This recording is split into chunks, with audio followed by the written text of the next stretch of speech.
Wizards general manager Will Dawkins and their 3 draft picks spoke to the media this week for the first time since the NBA draft, and we learned something very important.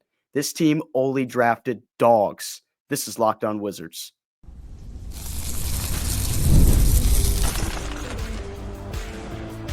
You are Locked On Wizards, your daily Washington Wizards podcast, part of the Locked On Podcast Network.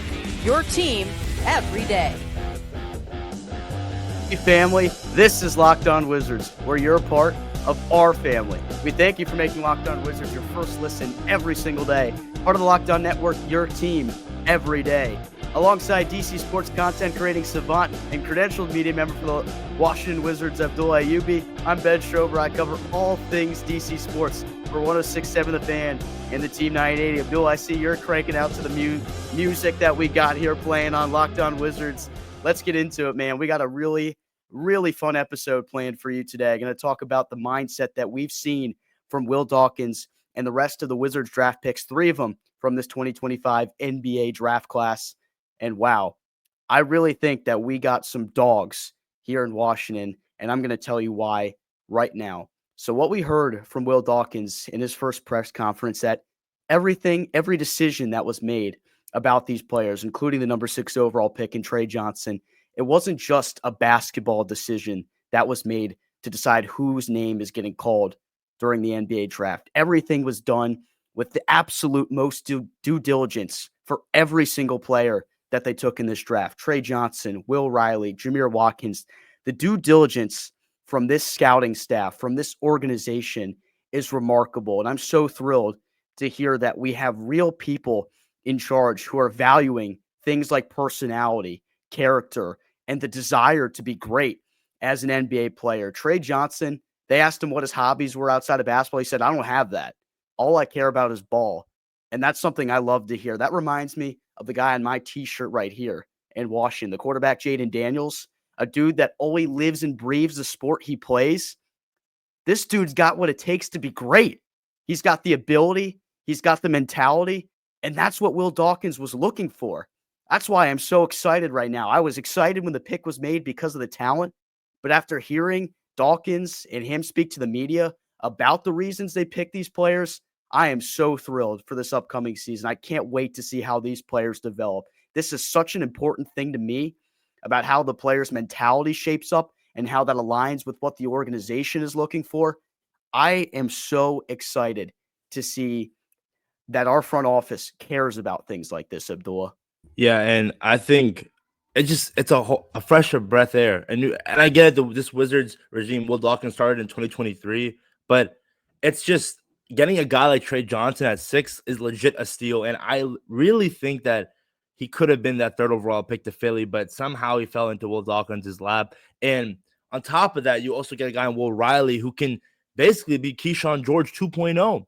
And on top of that, Jameer Watkins, a 6'5" guy with a 6'11" frame who will pick up 94 feet. Like, all of this is Will Dawkins' guys. And looking back on it, Ben, and I said it in the recent podcast episode, I really don't know if Ace Bailey would have been that pick if Tre Johnson was gone, because, again, Will Dawkins wants those guys that wants to be here in DC. And as much as I love Ace Bailey and the talent there, it's just maybe he would have stumped the development of some of the young guys here in Washington. So maybe in hindsight, in a couple of years, right, and I tweeted it on X, we dodged a bullet and I landing Ace Bailey here in DC. So love the draft, love Will Dawkins. This team has a vision, and in due time, this team will be competitive. Real quick, before I forget, today's episode is brought to you by FanDuel.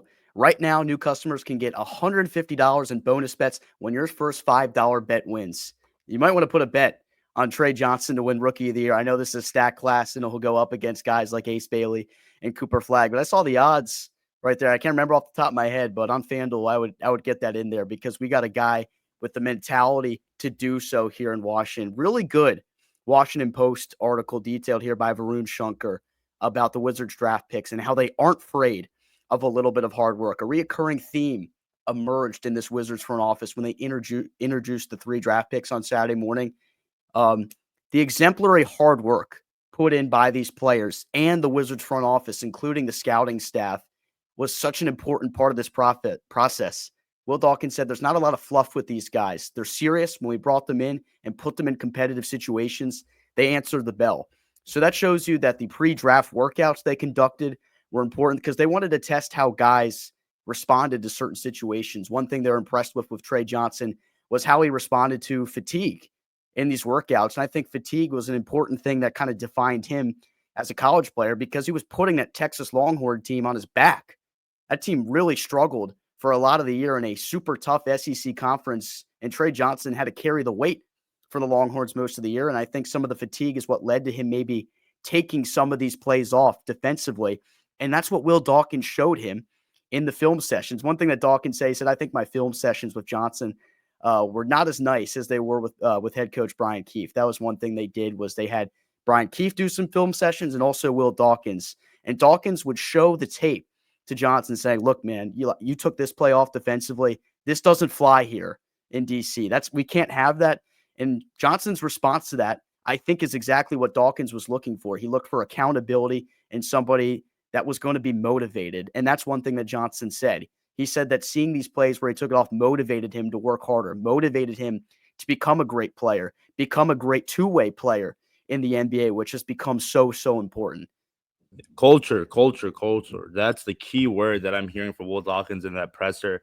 And you just got guys who are going to contribute one way or another, whether it's shooting, whether it's passing, on the court, off the court, role models. I think that's what Will Dawkins is really trying to emulate. He's trying to bring that model that he built in OKC to Washington. And again, I know we keep talking about OKC, but how can we not talk about them? They just won the NBA championship. Like, who doesn't want their favorite NBA team to be like the OKC Thunder? So I legit can't wait.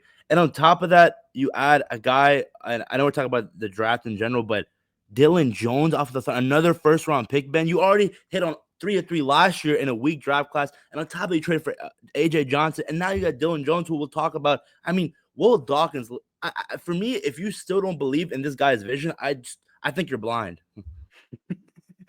You could have said any better because we see direction from this organization, and things like this matter because when I allude to how I feel about culture, it's so prevalent in every sport because more times than not, if you have a guy who's talented but is not bought in to the organization's direction, things just don't work. Everybody has to be on the same page. Everybody has to want it as bad as the dude next to him. And there's a lot of things that this Wizards organization could learn from the turnaround that has been magnificent from the Washington Commanders. And this is a Wizards podcast, but I love to show some love to the other teams around town. And there is certainly something to be said about how the Wizards can emulate different cultures around basketball, including the Oklahoma City Thunder. Of course, Dawkins comes from the Sam Presti tree. And then maybe just use your friends across town in Washington with the Commanders and kind of emulate what they have going on down there. Another thing that really stood out to me throughout this process was how they scouted Will Riley. One thing that was said from Brad Underwood, his coach at Illinois, he said he came on the Grant Danny show. He said the Wizards saw Illinois play more than any other team in the NBA, which is just another example of that due diligence that I alluded to with this Wizards front office and how hard they scouted these players. And it goes even deeper than scouting him at Illinois because Riley, a Canadian prospect, Dawkins said they began scouting him in high school in Canada. It all became part of these grassroots scouts, as Dawkins put it, which are designated to scout players as early as the high school level. He said being on that stuff early gives you a head start over organizations. I'm telling the grassroots scouts, make sure you don't skip Nike Elite Youth Basketball League because you got to see those dudes. It's important going forward to see how the future stacks up and what players might be available for you. The Wizards have been looking at a guy like Will Riley for years. They see the upside. They see the vision. And this organization is all focused on vision, looking forward, looking what's ahead. And that's why I have so many good things to say about the move they made a night ago to get Dillon Jones in DC. We'll get to that in a little bit. Abdullah, your final thoughts, though, here on what we have talking about right now. Again, this Wizards draft, I know the lack of or just not getting a big man, that was one thing that a lot of Wizards fans are still concerned about. But this brings me back to the whole, like, just direction. It's all about getting talent more than need right now. And right now, as a young team, you're trying to get as much talent as you can because eventually you'll get that big, whether it's next year's draft class or maybe you trade for one down the line. And the amount of second-round picks that we have next year, Ben, and for the next couple of years, it's insane. So Will Dawkins acquiring all that draft capital, eventually you're going to make that move. And when that move happens, we're going to look back and say, oh, it did make sense to not draft a big man this draft and just prioritize talent rather than need. Dillon Jones is heading to DC. A second-round pick in 2029 comes with him as well. We touch on it next. This is Locked On Wizards. Summer sports are in full swing, and whether you're all about baseball under the lights, golf on the green, or high-stakes soccer action, FanDuel is the best way to make every game more exciting. You're already following the action. Let's make it a little more thrilling. With FanDuel, you can get in on the game while your friends are getting sunburned at the beach. I've been using FanDuel to track my favorite matchups, and the app keeps it fresh with new daily promotions and fun ways to bet. It's easy to use, fast to pay out, and makes even regular season games feel like must-watch events. Whether I'm placing a same-game parlay or watching my bet ride in the ninth inning, FanDuel makes it feel like I'm part of the action. New to FanDuel, new customers can bet just $5 and get $150 in bonus bets if your first bet wins. Open the FanDuel app today or visit FanDuel.com to get started.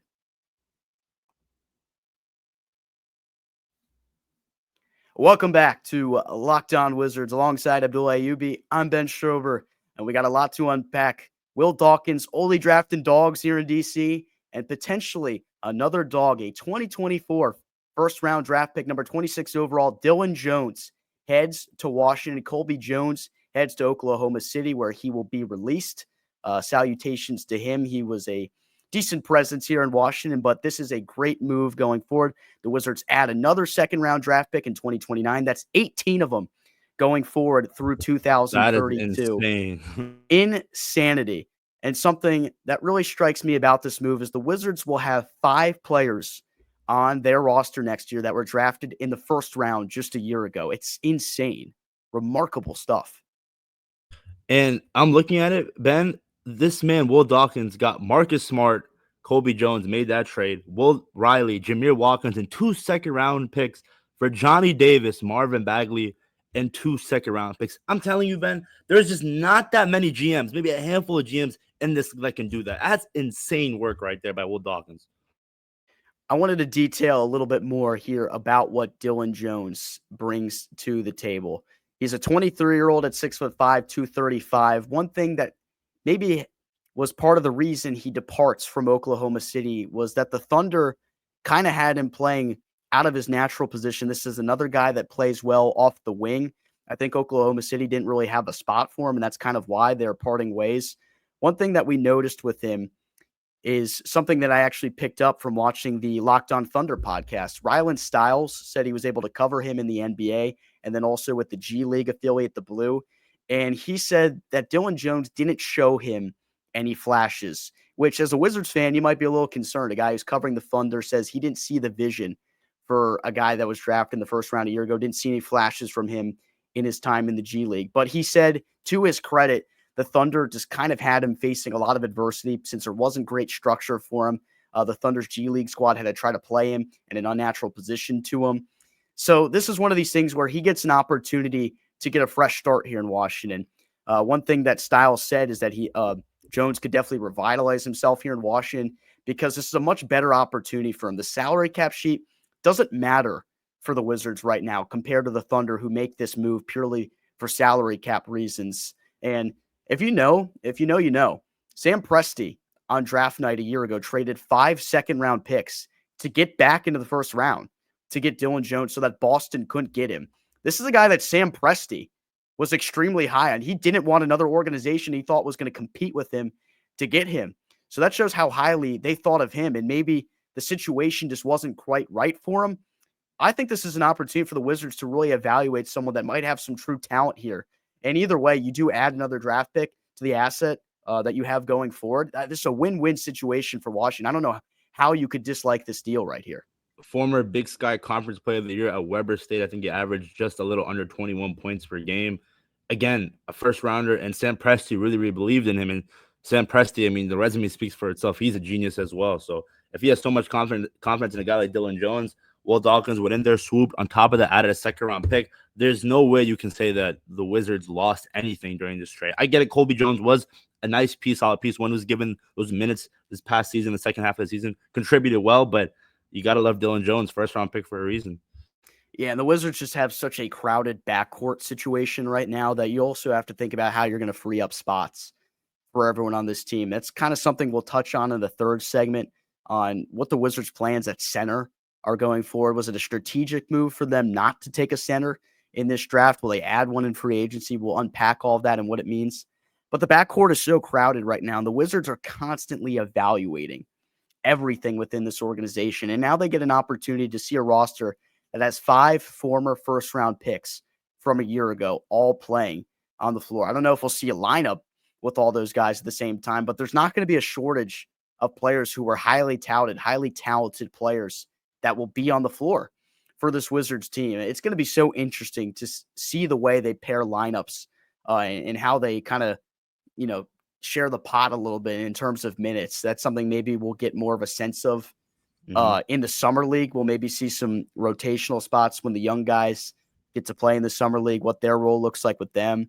I'm not sure if we'll get to see Dillon Jones play in the Wizards summer league. I feel like that'd be something that would make sense, but I'd have to double check if that's something that is indeed going to happen. The summer league starts July 11th, and there's some really intriguing matchups. The Wizards will get to go against Ace Bailey in the summer league, a couple of other really talented prospects that were taken in this year's draft.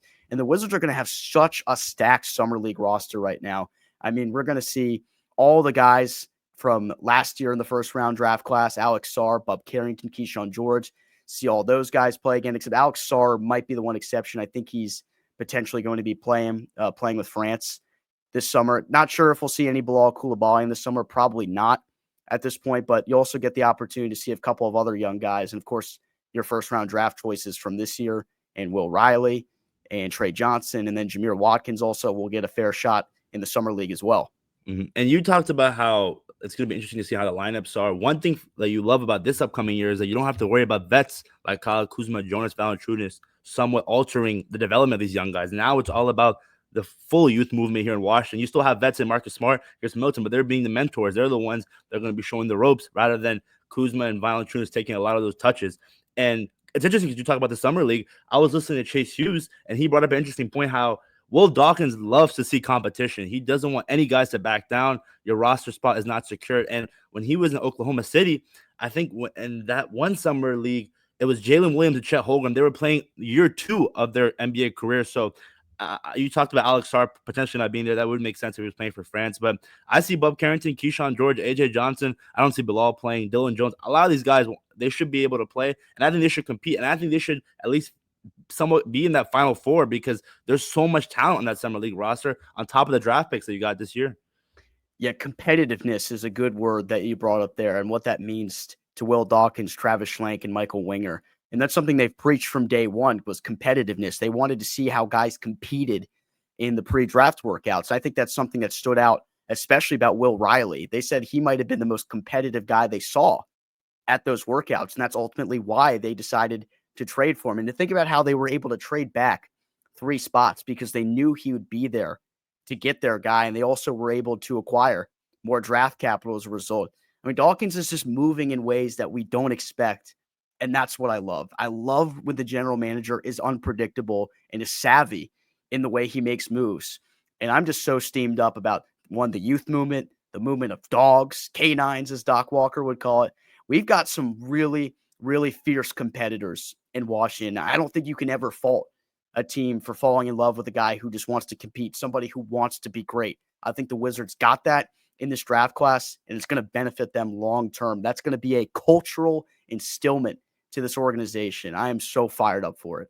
And how can you not be fired up right now? As a Wizards fan, you have to see the vision. You have to see the direction, and you got to love it. Summer League coming up. And this is going to be we keep reiterating the fact that you have a top 8 pick protected. So you want to finish, there's no incentive. There's not incentive to win, honestly, for the Wizards. So this upcoming year is really the last year where I'm going to be okay if this Wizards team is bad. But after this year, you got to see some improvement. And we want to see you competing for that playing spot and then eventually get a higher playoff seed, then eventually a championship.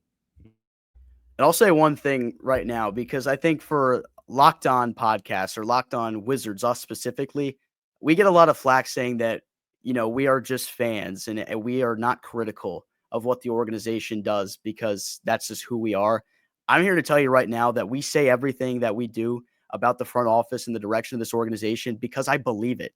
I would not be saying it if I didn't believe it right now. I have seen everything I have need to see from this organization to tell me that the right people are in place, that they are making good decisions done with due diligence. This isn't just me being a fan. I am telling you how I see it right now.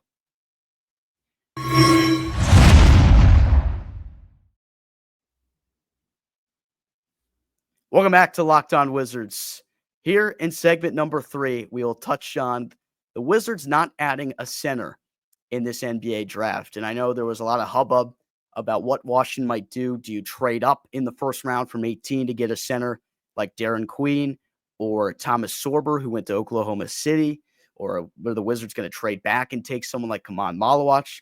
The Wizards don't get any big man in this draft. And to me, this maybe feels a little bit strategic because, as you just touched on a moment ago, Abdullah, I'm tripping all over the place right now. You're good. Have no incentive to win right now. Of course, development is the key. The way the team is set up right now, they're going to get killed on the glass night in, night out. They're going to struggle getting rebounds, and that's going to make it hard for them to win games. And if they're not really concerned about Alex Sarr developing as a center because they have a plan for something long-term, maybe the Wizards are okay with that because they're going to allow their guys to develop in other ways, which also will translate to them probably finishing in a spot that keeps that top 8 protected pick. I don't know. It's just a thought for me going forward, but the Wizards also have a couple of other options that I'll touch on here in a moment after you go, Abdullah, about what they might do at the center going forward. Yeah, it's because we talked about pick 18, you have to get a big man, and I thought potentially them trading back is like, okay, they can still get their guy, and they acquire more draft capital. Danny Wolf was there, AC Newell, Kaman Malawach, Derek Queen were clearly off the board, and I think in this draft it was going to cost a lot to trade up compared to last year, where in last year you saw the Wizards draft Bub Carrington and trade Denny Avdia. So it puts up a question in the air as Wizards fans right now saying, if you're listening to this, you're thinking, why didn't Will Dawkins draft a big man? We're going to get killed up the glass. You have Tristan Vucevic right now, who I think when given minutes and maybe some more development is going to be really, really good. First time in a while where a second-round pick actually contributes the way he contributed last year. Kelly Olynyk, who a lot of Wizards fans don't want to see out there for obvious reasons. Will he get traded? We'll have to see. Rashawn Holmes dealing with his future in Washington, I think it's still up in the air. Who knows? And Alex Sarr, that's the big man here in Washington that we want to see him be the aggressive dude. But a lot of people are saying, and we're speculating that he's maybe better at the 4, but I want him to be that 5. I think if he can be that guy who's just more aggressive. If you're a 7-foot in the NBA, at least you have to average 9 rebounds a game. You have to go in there. You have to be the first one in the paint and just box out and just grab it. You're the tallest dude on the court, essentially, the second tallest dude on the court. So now drafting a big man, it is something very intriguing. And I know Will Dawkins throughout the year, even before the season starts, is going to be asked a lot of questions about the front court because right now it's very, very thin, Ben. But who knows? Maybe this is the plan to eventually trade for someone mid-trade deadline or down the line when this Wizards team gets that top 8 pick. Maybe you get a big man in next year's draft. I mean, there's just a lot of things that are coming out of this move. So we'll just have to see and wait and find out. Yeah, I think the Wizards do add a center long-term is the plan. I'm pretty sure that when the team is ready to ascend and contend to a level that Dawkins is content with, I think they do go out in the trade market or free agency because they're going to have a lot of financial flexibility in the coming years after all of this money coming off your books next summer. I think that leaves the Wizards an opportunity to go get a big man they feel best fits the personnel that they currently have. One thing we can touch on here is what happens with Anthony Gill. So Anthony Gill's $2.5 million contract for the upcoming season became fully guaranteed today as we're recording. Washington could release Gill, which would create a roster spot, and the Wizards are going to have to find ways to make spots for all the guys that they're bringing in right now. Or they could guarantee his contract for next year and then keep him around as a veteran mentor for another season. I would probably be in favor of waiving Gill, and not to say that he hasn't been a nice mentor, a nice piece to have here as a veteran for now. A couple years here in Washington. One thing, though, is just he's not somebody that contributes a whole lot to the team other than his leadership and his ability to be a mentor to these young players. Only playing around 8 minutes per game last year, averaging 2.5 points and about a rebound and a half. An NBA rosters cap out at 15 players. You can keep 3 players on the 2-way contracts. Will we see a guy like Tristan Vucevic get elevated off a 2-way contract?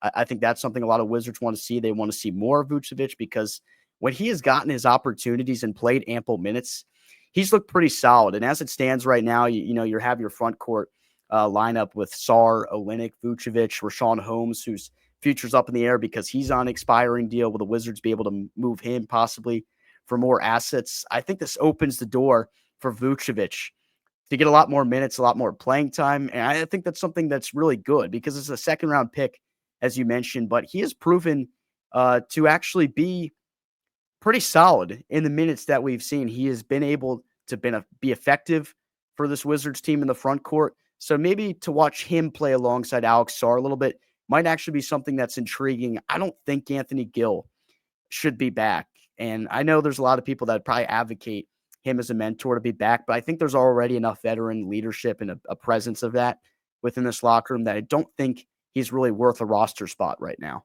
As much as I hate to admit it, I have to agree with you. I love Anthony Gill. I think he is he the longest tenure Wizard, or is it him and Corey Kispert? Was he here before Corey? He got here in 2020, I believe. Okay, so around the same time as Corey. And one thing for sure, you brought up mentorship. I think every team needs that, whether you're a championship team or a rebuilding team. But now you have guys like Marcus Smart, Chris Middleton. I think Anthony Gill, especially if he is not really contributing on the court. There's only so much you could do off the court that makes you worthy of a roster spot. And now that's all about the young guys, the youth movement here in DC. I think it would make sense for the Wizards to part ways with him. And it does hurt for me to say because I love him. Anytime he gets on the court, he just plays at 110%. But again, the NBA is a business, and if you're not part of this vision here in Washington, we saw. I mean, Jordan Poole got dealt away, and Will Dawkins was the guy that he traded for. I mean, so many times where Will Dawkins says to himself, what's good for this team long term? And right now, it's all about the young guys, emphasizing the young guys. So Anthony Gill, I love hearing him in here in DC. Did go to UVA. That was the one thing that I did not like about him, but that's just besides the point. I just hope that he doesn't. I don't think he'll take it personally. I think it's just at the end of the day, it's a business, and a lot of Wizards fans probably right now are the Anthony Gill fans. That you got to realize that right now. Again, I'll keep saying it. It's all about the young guys, and Anthony Gill. The mentorship's already filled with Chris Middleton and Marcus Smart, so it just wouldn't make sense for Washington to have him here longer.